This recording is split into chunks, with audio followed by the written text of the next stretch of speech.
अस्सलाम वालेकुम। मेरा नाम सलमान नसीम है और इस वक्त आप एनिमेशन के कोर्स का 13वां लेक्चर देख रहे हैं।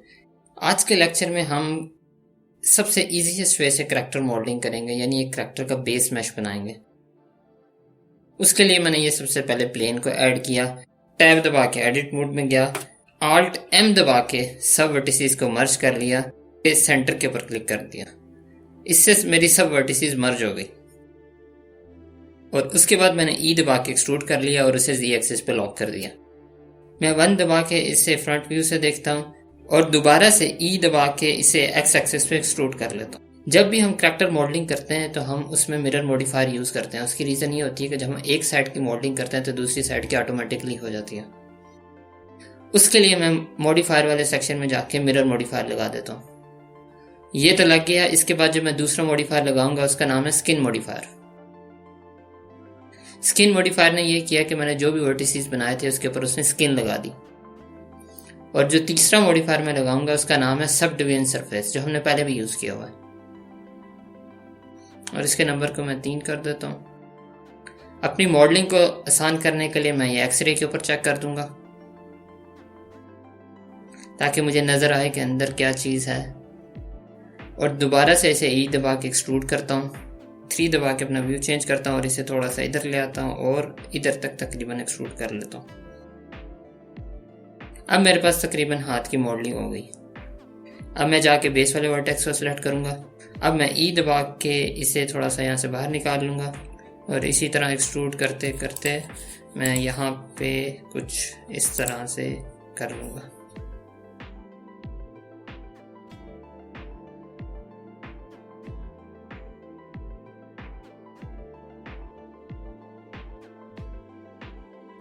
और दोबारा से ई दबा के ये मैं पैर के लिए भी एक्सट्रूड कर लूँ। और फाइनली मैं जाके अब गले के लिए भी एक्सट्रूड कर लूँगा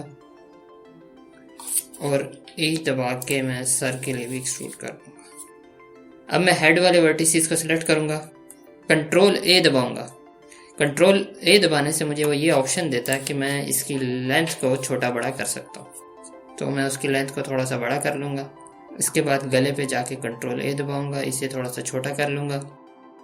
यहाँ पे जाके इन 2 वर्टिसेस को सिलेक्ट करूँगा और स्किन मॉडिफायर में जाके मार्क लूज के ऊपर चेक कर दूंगा।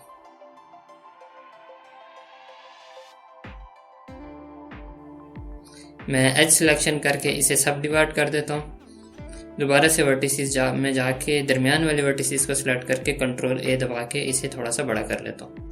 3 दबा के मैं अपना व्यू चेंज करता हूँ। इसका थोड़ा सा पेट बाहर आ गया। कंट्रोल ए दबा के मैं वाई एक्सिस पे लॉक करके इसे थोड़ा सा छोटा करता हूँ। मैं थोड़ी सी और करेक्शन करता हूँ। मैं इसकी टांगों को थोड़ा सा मोटा कर लेता हूँ। 1 दबा के बी दबा के इन सब वर्टिसेस को स्प्लिट कर लेता हूँ और कंट्रोल ए दबा के इन्हें थोड़ा सा मोटा कर लेता हूँ और जी दबा के थोड़ा सा मूव भी कर लेता हूँ और इसी के साथ साथ बाजुओं को भी थोड़ा सा मोटा कर लेता हूँ।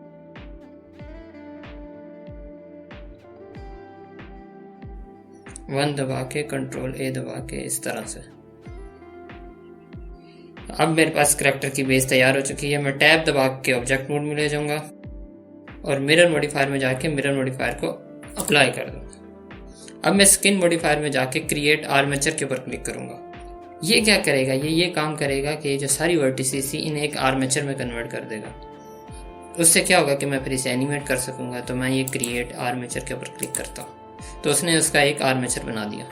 तो मैं इसे अगर पॉज मोड में जाके देखता हूँ तो मैं किसी भी बोन को सिलेक्ट करके आर दबाता हूँ तो ये उसी तरह से एनिमेट हो रही है। मैं दोबारा से ऑब्जेक्ट मोड में ले जाता हूँ और फाइनल काम करने से पहले मैं स्किन मॉडिफायर को भी अप्लाई कर देता हूँ। याद रखें, कोई भी काम करने से पहले स्किन मॉडिफायर को आपको अप्लाई करना पड़ेगा क्योंकि अभी तक ये एज ए स्किन ही एक्ट कर रहा है। जब मैं इसे अप्लाई करूंगा तो ये एज ए मैश एक्ट करेगा। बिल्कुल बेसिक सा करैक्टर तैयार हो चुका हुआ है। अगर मैं उसके पॉज बोर्ड में जाके देखता हूँ, किसी भी पॉइंट को सिलेक्ट करके अगर मैं रोटेट करता हूँ तो आप देखेंगे कि ये इस तरह से एनिमेट के काबिल हो चुका हुआ है।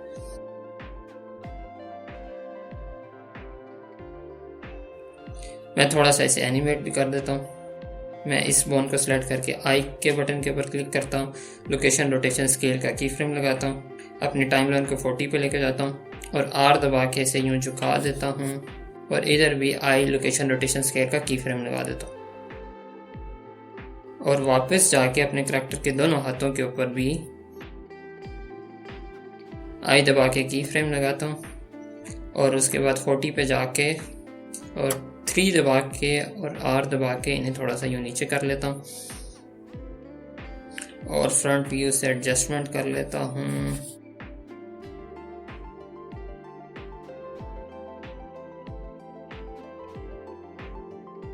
और उसके बाद इन दोनों के ऊपर दोबारा से की फ्रेम लगा देता हूँ आई दबा के लोकेशन रोटेशन स्केल।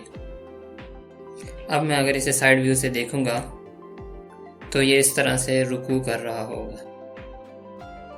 चलें, रुकू तो मैंने करवा दिया, बाकी नमाज इसका आपने पढ़ानी है। आज के शॉर्ट से लेक्चर के अंदर इतना ही था। आप इस करैक्टर को बनाएं और इसको एनिमेट करें।